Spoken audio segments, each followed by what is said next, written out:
So hello everyone, how are you all people? I hope each and every one of you will absolutely fit as well and absolutely pink of health. आप सभी का स्वागत है आपके अपने segment पूजा YouTube channel पे।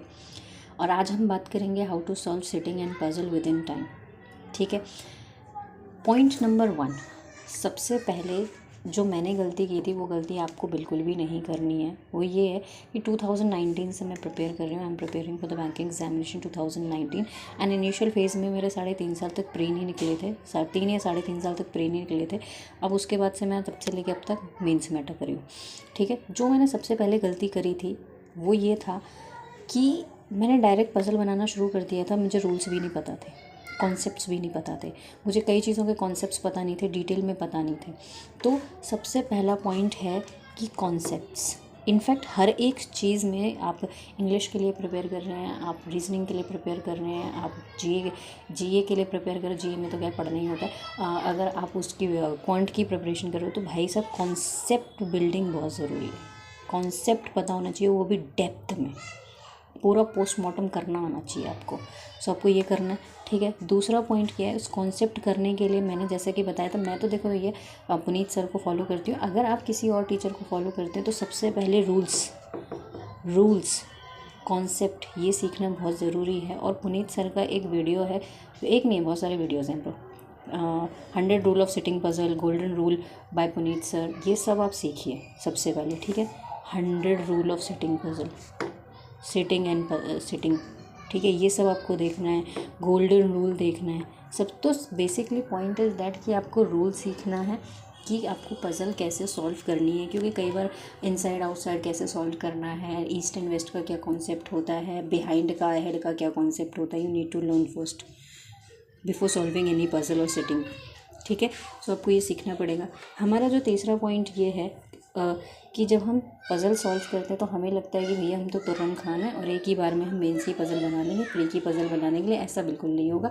जब मैंने प्रिपरेशन शुरू करी थी ना, मेरी जर्नी स्टार्ट हुई थी, भाई साहब मेरे को 45 मिनट लगता था और मैं ये ना मत्था पकड़ के बैठ जाती थी, सॉल्व क्यों नहीं हो रहा है, सॉल्व क्यों नहीं हो रहा है, सॉल्व क्यों नहीं हो रहा है, सॉल्व क्यों नहीं हो रहा है। तो इनिशियल स्टेज में टाइम सबको लगेगा। I am talking about beginner over here, तो please don't get stress and don't give up. Okay, करना नहीं है। जब अगर आपको कोई क्वेश्चन नहीं आता है तो आपको गिव अप नहीं करना, उसको बार बार कोशिश करना है कि आखिर आप कहाँ गलती कर रहे हो। ठीक है, आपको तीसरा पॉइंट ये याद रखना है। चौथा पॉइंट आपको ये याद रखना है कि इनिशियल स्टेज में भले ही आपको कितना भी टाइम लगे, मेरे को 45 मिनट टाइम लगता था पीओ की पज़ल बनाने में, इनफैक्ट क्लर्क की पज़ल बनाने में भी।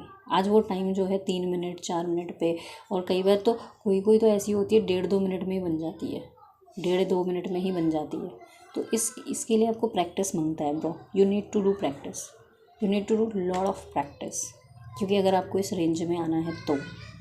ठीक है, पहली बार में पज़ल नहीं बनेगी, बट जब बनेगी तो बिंदास बनेगी।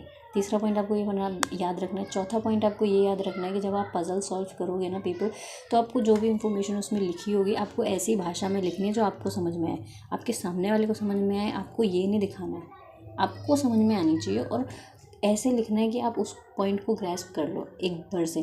जैसे कि मैं एग्जाम्पल के लिए बताऊँ, जैसे ए और सी में 4 लोग हैं, फिर हमें फर्दर इन्फॉर्मेशन मिली है, अरे सी और जी में 2 लोग और बैठे हुए हैं, तो हमें इसको ऐसे कोरिलेट करना आना चाहिए। हालांकि वो सभी चीज़ें आप रूल्स में डेफिनेटली सीख लोगे, सर ने बहुत अच्छे से बताई हैं, और जो भी टीचर को आप फॉलो करोगे वो टीचर डेफिनेटली आपको बता देगा। ठीक है, वो उन्होंने डेफिनेटली चीज़ें बताई भी होंगी। ठीक है, तो अगला आपको यही पॉइंट याद रखना है पज़ल ये सेटिंग को सॉल्व करते टाइम, कि डेटा को बहुत अच्छे से लिखिए, ऐसी भाषा में लिखिए जो सिर्फ आपको समझ में आए। ऐसा ना हो कि सामने वाले को तो समझ में आए ना आए उसके तो बात की बात है, खुद को ही नहीं समझ में आ रहा है। ठीक है, तो इस बात का ध्यान रखना है, और टाइम और कोशिश करना है कि ज़्यादा डिटेल में ना लिखो डेटा को। ठीक है, डिटेल में क्वेश्चन ऑलरेडी लिखा हुआ है, आपको अपना टाइम वेस्ट करने की ज़रूरत नहीं है, आपको विद इन टाइम बनाने की कोशिश करनी है।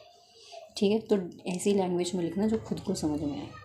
ओके, ये पॉइंट याद रखना है, और प्रैक्टिस रिगरसली करनी है डेफिनेटली। और एक चीज़ और, जैसे हमने कल एक पज़ल बनाई मान लीजिए, और एक और बात, कैटेगरी वाइज टाइप कोशिश कीजिएगा। जैसे कि मान लीजिए आपने पहले, जैसे मेरा जो सबसे स्ट्रॉन्ग एरिया है ना वो स्क्वायर वाला है, सर्टेन वाला है।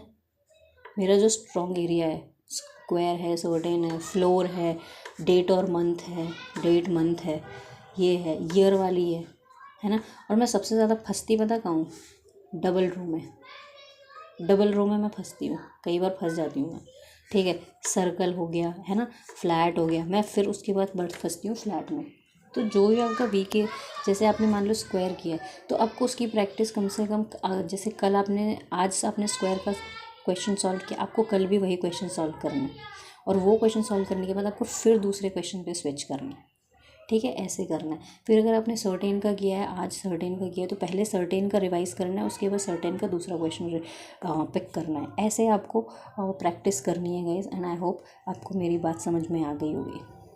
ठीक है गाइज, इस तरीके से। और आपको पता, ये सभी टाइप्स आपको करने ही हैं प्रैक्टिस, ये नहीं होगा कि आपने कोई छोड़ दिया, क्योंकि जब तक हम फाउंडेशन बनाएंगे ना, फिर उसके बाद ही हम मेंस की पजल को सॉल्व कर पाएंगे। अगर आपने ये सोच लिया है कि आप एक दिन में मेंस की पजल को सॉल्व कर लोगे, डूड, ऐसा नहीं हो सकता। ठीक है, आप कोई तुर्रम खान नहीं हो, कोई भी तुर्रम खान नहीं है भाई। ठीक है, सो आपको इन सभी पॉइंट्स को याद रखना है पज़ल को विद इन टाइम सॉल्व करने के लिए। जो आपने कल पज़ल सॉल्व की है वो आपको सॉल्व करनी है, और जो आपसे नहीं बनी है, आपने कहाँ गलती करी है, उसको भी सॉल्व करना है।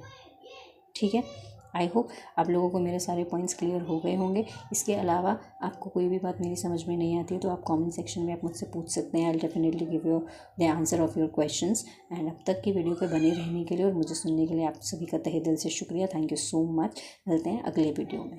Okay, thank you.